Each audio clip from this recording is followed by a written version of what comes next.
नमस्कार, मैं हूँ राजीव और आज मेरे साथ जुड़ रहे हैं बीसीसीएल के शीर्ष प्रबंधन से कंपनी के सीएमडी और साथ ही कंपनी के डायरेक्टर हमारे साथ हैं मनोज कुमार अग्रवाल जी जो सीएमडी हैं और संजय कुमार सिंह जी जो डायरेक्टर हैं। आप दोनों का बहुत स्वागत है और आपसे हम बात करेंगे आपके आने वाले आईपीओ के बारे में जो अभी 9 तारीख को खुलने वाला है, 9 से 13 जनवरी के बीच में खुला रहेगा, 16 जनवरी को लिस्टिंग होगी। तो ये 1000 करोड़ रुपए से कुछ अधिक का ये आईपीओ बनने वाला है। 1071 करोड़ रुपए का कुल आईपीओ अगर हम इसे अपर बैंड पे देखें जो इसका प्राइस बैंड रहने वाला है। तो ये आईपीओ जब आ रहा है तो सबसे पहले मनोज जी अ, मैं तो धनबाद का रहने वाला हूँ तो मैं जानता हूँ बीसीसीएल को बहुत अच्छे तरीके से बचपन से, लेकिन हमारे सारे दर्शक शायद बीसीसीएल को नहीं जानते होंगे तो आप एक थोड़ा-सा बैकग्राउंड अपनी कंपनी का बताएँ, किस तरह का कामकाज है? कोल इंडिया की सब्सिडियरी है, मिनी रत्न का दर्जा मिला हुआ है सरकार से। लेकिन कितना विस्तार है कंपनी का? कहाँ-कहाँ कामकाज है? कितनी खदानें हैं? क्या ऑपरेशनल लेवल है? थोड़ा कंपनी के बारे में जानकारी हमारे दर्शकों को दीजिए।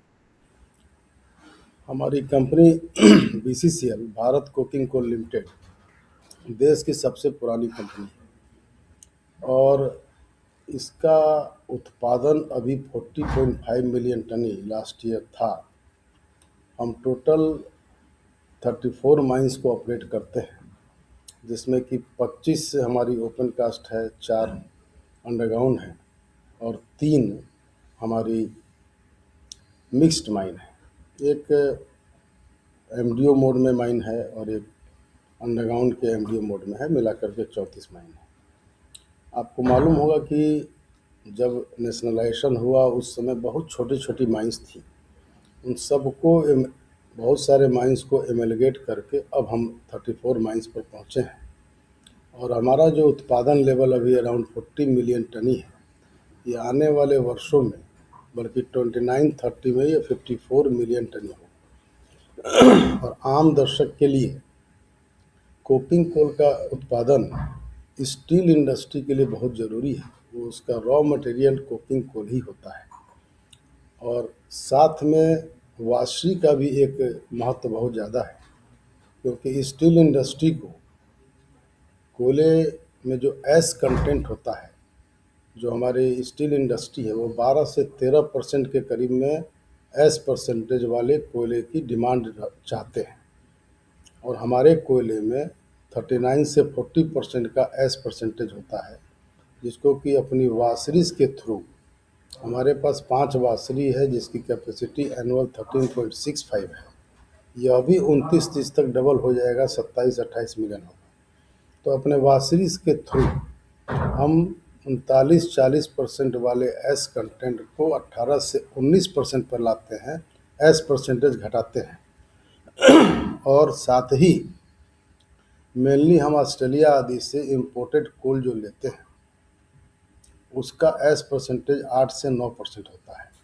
ये दोनों कोयला जाता है स्टील इंडस्ट्री को और वो अपने ब्लेंडिंग करके 12 से 13% एस वाले कोयले का इस्पात स्टील बनाने में उपयोग करते हैं।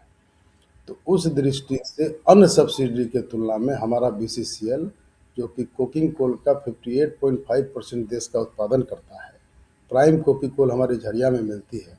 उस दृष्टि से भारत कोकिंग कोल बहुत ही एक इम्पोर्टेंट है, जिसका मुख्यालय धनबाद में है। जी, बिल्कुल। अ, आपके आंकड़े देख रहा था तो संजय जी ये मैं देख रहा हूँ कि अभी जैसा मनोज जी ने भी ज़िक्र किया कि उत्पादन जो है वो काफ़ी अच्छा रहा है 2024-25 में। और उससे पहले 23-24 जो है वो काफ़ी अच्छा साल था, आपका रिकॉर्ड ईयर था। लेकिन उसके बाद 2024-25 में थोड़ा-सा मामला हल्का हुआ प्रोडक्शन के लिहाज से भी, सेल्स और प्रॉफ़िट के लिहाज से भी। तो ये ईयर ऑन ईयर जो एक हल्की-सी गिरावट है, वो निवेशक समझना चाहेंगे, उसके पीछे क्या कारण था? नहीं, आप यदि बीसीसीएल को देखें पिछले 4-5 सालों से देखें, जो एक छोटे विंडो में देखने से अच्छा नहीं है, 4-5 साल से देखें, तो हम करीब 13.5% सीएजीआर के हिसाब से ग्रो कर रहे थे। पिछले साल जो है 24-25 में बहुत मामूली एक दर्ज की गई गिरावट, 41 के जगह में 40.5 मिलियन टन हुआ। थोड़ी सी रेन जो है, बारिश जो है हमको इम्पैक्ट किया था। और इस साल तो बारिश से कुछ ज़्यादा ही इम्पैक्ट किया। और हमारे पास स्टॉक भी काफ़ी हाई था। तो ये दो कारण थे मेनली, इस कारण हमारा थोड़ा प्रोडक्शन इम्पैक्ट हुआ है। लेकिन आप यदि आंकड़े को सही तरीके से यदि आप देखें, एनालाइज करें, तो हमने अपने ओवरबर्डन को 97-98% हटाया है, इतनी बारिश होने के बावजूद भी, जो बताता है कि मेरे पास कोयला उपलब्ध है। तो अभी अब सीजन ड्राई हो गया है और हम फिनेंशियल के लास्ट क्वार्टर में आ गए हैं, जिस समय की डिमांड काफ़ी हाई रहता है। तो ये हमारे लिए सही अपॉर्चुनिटी है कि उसको हम इनकैश करें और हम अभी उत्पादन बढ़ा के अपने लक्ष्य के करीब से करीब पहुंचने की कोशिश करेंगे। जी। तो मनोज जी, फिर आने वाले जो साल होंगे, जैसा आपने ज़िक्र किया 29-30 के लिए आपने कुछ टारगेट्स का ज़िक्र किया। तो उस समय तक आप किस तरह के स्केल पर पहुँचेंगे? क्या ये जो एग्ज़िस्टिंग माइन्स हैं, उनके ज़रिए ही आप अपने प्रोडक्शन को बढ़ाने वाले हैं? या उसमें कुछ नई खदानें भी शुरू हो सकती हैं, उसकी संभावना तो शायद कम होगी। क्या एग्ज़िस्टिंग माइन्स हैं, उन्हीं का ऑपरेशन बढ़ेगा? एग्जिस्टिंग माइंस में टेक्नोलॉजिकल एडवांसमेंट के साथ, जैसे अंडरग्राउंड में हमारे कंटिन्यूअस माइनर और नया हाईवाल प्रोजेक्ट, ये सब आएंगे। और ओपन कास्ट में भी हम छोटे छोटे ओपन कास्ट को एमलगेट करके, चूँकि थोड़ा माइनिंग जियोलॉजी समझना पड़ेगा। बीसीसीएल यहाँ पर 16 सीम है। कोयले की सीम होती है 1 2 3 4 करके, ऊपर से नीचे तक 1 तक आती है। तो अभी छोटे माइंस होने के चलते हम नीचे वाली 5 6 सिम नहीं ले पा रहे हैं बहुत जगह पर। तो जब इसको मिला देंगे तो working area length and width wise भी बढ़ जाएगा और नीचे तक पहुंचेंगे। तो इसके चलते हम ओपन कास्ट का प्रोडक्शन बढ़ाएंगे। इसमें हमने एक already anti S T MDO mode में ओपन कास्ट लास्ट ईयर शुरू कर दिया और उसने अच्छा प्रोडक्शन 6 मिलियन प्लस किया और आने वाले वर्षों में और वो बढ़ेगा। इसी के तरह एक ब्लॉक ई एरिया भी हम लोग 15 मिलियन टन का इसी साल टेंडर करके उसके तरफ भी जाएंगे और उससे भी आने वाले वर्षों में लगभग 7 क्लस्टर हम लोग बनाएंगे, block A B C D E F G H, और उसके थ्रू हमारा ओपन कास्ट का प्रोडक्शन बढ़ेगा। तो आने वाले वर्षों में इस तरह से नई टेक्नोलॉजी, बड़े माइन का निर्माण और साथ में हम अपने पुराने जो रुके हुए स्टॉप्ड अंडरग्राउंड माइंस थी जो अन इकोनॉमिकल थी हमारे लिए, उसका मोनेटाइज भी 5 का हमने कर दिया है और एक से उत्पादन भी शुरू हो गया है। वासरीज में भी हम 5 वासरी हैं हमारे, 3 नए बना रहे हैं, एक 26 में चालू हो जाएगा और 3 का हम मोनेटाइज भी कर रहे हैं। तो कोयले का उत्पादन और वासरी के द्वारा क्लीन कोल का उत्पादन भी आने वाले वर्षों में इस तरह से बढ़ेगा। जी, ओके। तो अभी आपके पास जो टोटल रिज़र्व है, वो तो काफ़ी बड़ा है। मैं आपके ही आंकड़े देख रहा था, 791 करोड़ टन का ये रिज़र्व बनता है। जबकि सालाना अगर आप 4 करोड़ के आसपास अभी चल रहे हैं, 4 करोड़ टन निकाल रहे हैं, बढ़ के 5 करोड़ टन की तरफ बढ़ेंगे। मतलब ये तो ऐसा लगता है कि सैकड़ों वर्षों का रिज़र्व पड़ा हुआ है। जबकि सैकड़ों वर्षों का अब भविष्य नहीं दिखता है फॉसल फ्यूल का, क्योंकि काफ़ी तेज़ी से दुनिया आगे बढ़ रही है ग्रीन एनर्जी की तरफ। तो संजय जी, ये जो टेक्नोलॉजिकल शिफ्ट हो रहा है, या एनर्जी के किस फॉर्म को आगे दुनिया कंज़्यूम करेगी, उस पर जो बहस चल रही है, उसको आप कैसे देखते हैं? देखिए, जैसे हमारे अध्यक्ष और प्रबंध निदेशक महोदय ने आपको बताया, हम लोग छोटे माइनों को जोड़कर बड़े माइन कर रहे हैं ताकि हम अपने रिसोर्स जो डीप में है, नीचे अभी नीचे के रिसोर्स पर हम पहुंच नहीं पा रहे हैं। और ये आपको जान के खुशी होगी, जो ब्लॉक ई के बारे में हमारे मनोज साहब बात कर रहे थे, ये कतरास, सिजुआ और थोड़ा एरिया कुसुंडा को मिला के ही बनाया जा रहा है इस माइन को। उस क्षेत्र से आप वाकिफ हैं, तो ये माइन का कितना बड़ा विस्तारीकरण होगा आप समझ सकते हैं। कतरास, सिजुआ दोनों को मिला दिए, कुसुंडा का एक एक, एक पोर्शन उसमें चला गया। इतनी बड़ी माइन बनेगी जो कि 15 मिलियन टन का प्रोडक्शन करेगी। इस तरह 2029-30 तक जो 7 बड़े माइन बनेंगे, उस और 2 नया अंडरग्राउंड प्रोजेक्ट है। एक मुनिडी का 15 सीम जो कि 2.5 मिलियन प्रोडक्शन करेगा, दूसरा एक बेनिडी प्रोजेक्ट अंडरग्राउंड लेकर आ रहे हैं जो भी करीब 2 मिलियन टन प्रोडक्शन का है। तो हमारा यह लक्ष्य है कि 2029-30 तक 100 मिलियन टन का कैपेसिटी बिल्डअप किया जाए। अभी हमारी टारगेट जो है 54 मिलियन टन, 55 मिलियन टन, जैसा हमारे साहब ने बताया आपको, लेकिन हम 100 मिलियन का पोटेंशियल क्रिएट करने की कोशिश कर रहे हैं। और ये जो 7.9 बिलियन टन रिजर्व है, इसमें जो अच्छे गुणवत्ता के जो कोयला है, आप जानते हैं धनबाद में ऊपर का कोयला अच्छा है, तो हमारी कोशिश रहेगी कि जल्दी से जल्दी अच्छे गुणवत्ता वाली कोयला को निकाल कर उसको मोनेटाइज करके इंडस्ट्री को सप्लाई करके बीसीसीएल को ज़्यादा से ज़्यादा लाभ पहुंचाया जाए। जी, बिल्कुल। मनोज जी, इसके अलावा एक दूसरी आपके लिए चुनौती रहती है हमेशा, जो कोयला आयात होता है। जो आपकी कंज्यूमर इंडस्ट्री है, अगर वो सीधे कोयला आयात करती है, तो वो एक अलग चैलेंज है। उस चैलेंज का आप कैसे काउंटर कर रहे हैं? देखिए, पहले भी जो मैंने बताया कि हमारा प्रोडक्शन का जो ग्राफ है, 40 मिलियन से वर्तमान में 54 मिलियन तक 29-30 तक जाएगा। यानी कि 14 मिलियन का जो एडिशन होगा, वो ऑलमोस्ट हम लोग उसको वासरी में भेजेंगे।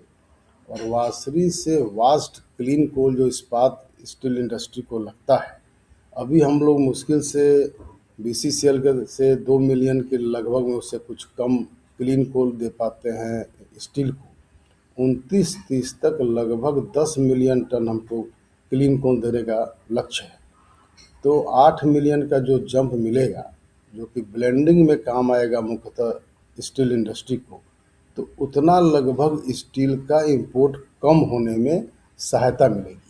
तो इस माध्यम से कोयले का उत्पादन और वासरी की कैपेसिटी बढ़ा करके इंपोर्ट को कम करने का हमारी पूरी कोशिश रहेगी, और जिससे कि हमारे देश का भी लक्ष्य है आत्मनिर्भर भारत की तरफ इंपोर्ट को कम करना। दोनों में बीसीसीएल का बहुत ही अहम रोल रहेगा आने वाले वर्षों में। हम जी, हम कोल इंपोर्ट नहीं करते हैं। हमारा रोल, जैसे हमारे अध्यक्ष महोदय ने बताया, कि हमारा रोल है कि कैसे ज़्यादा से ज़्यादा इंपोर्ट को सब्स्टिट्यूट कर पाएँ। यदि जी, हमारा उत्पादन बढ़ेगा तो उतना इंपोर्ट में ह्रास आएगा।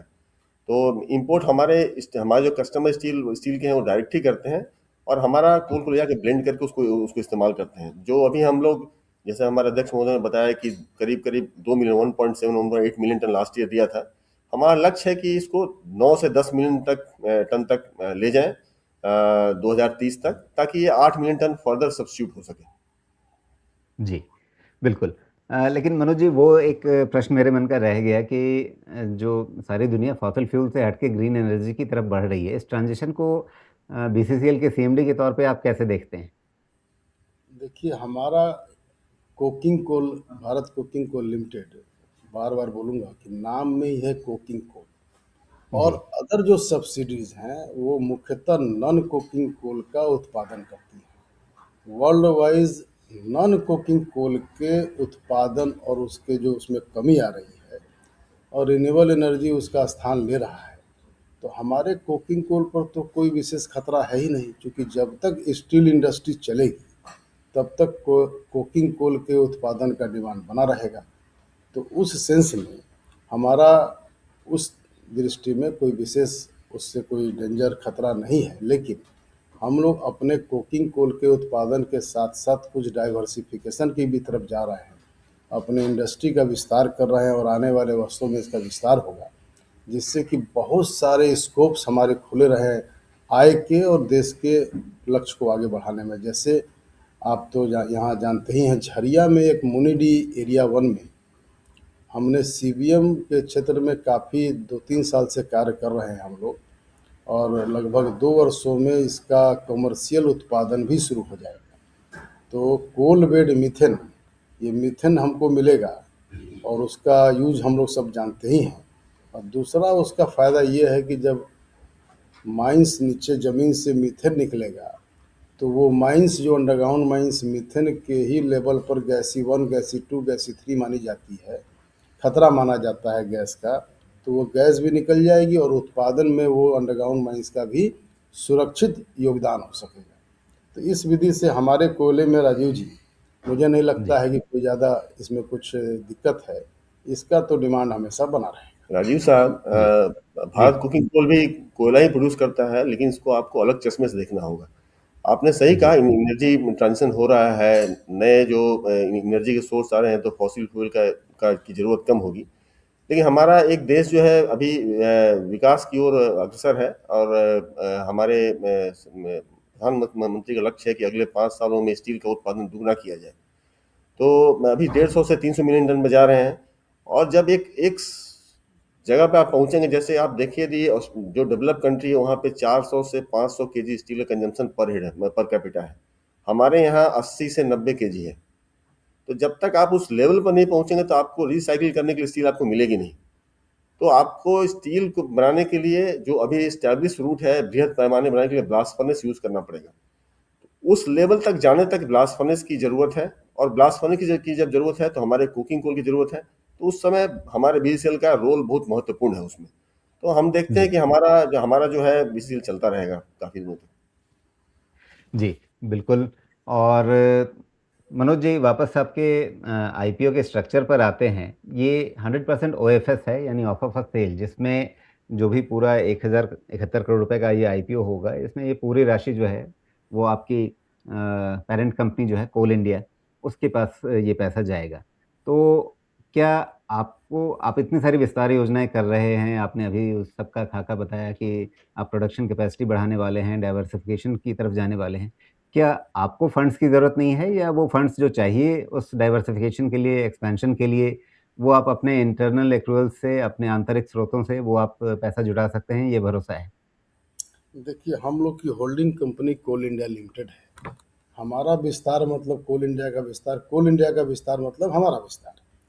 तो हम अपने आय का सृजन खुद कर लेंगे, और कोल इंडिया जो इससे आय होगी उससे बहुत सारे डाइवर्सिफिकेशन जो देश को उन्नत देश बनाने में कार्य आएगा, जैसे कि सोलर प्लांट, क्रिटिकल मिनरल्स वगैरह हो गए। इस तरह के बहुत सारे क्षेत्रों में गैसिफिकेशन, कोल गैसिफिकेशन हो गया। तो अल्टीमेटली ये सारा पैसा का देश के उत्थान में ही कार्य आएगा, जो कि कोल इंडिया के मार्फत होगा। और हम अपनी आय की व्यवस्था, चूँकि हमारा कोकिंग कोल है, प्राइम कोकिंग कोल है, इम्पोर्टेंट कोल है, अपनी व्यवस्था हम बनाते जाएँगे। जी, यानी एक्सपेंशन के लिए जो भी फंडिंग चाहिए, वो फंडिंग आप अपने स्रोतों से जुटा पाएँगे, ये भरोसा है? जी, जी। बहुत अच्छा लगा आप दोनों से बातचीत करके, और बहुत शुभकामनाएँ आपके आईपीओ के लिए। और बीसीसीएल का मतलब तो एक पूरे इलाके के लिए, जहाँ-जहाँ आपका कामकाज है, वो पूरी इकॉनमी वहाँ की आपके भरोसे चलती है, आपके दम पर चलती है।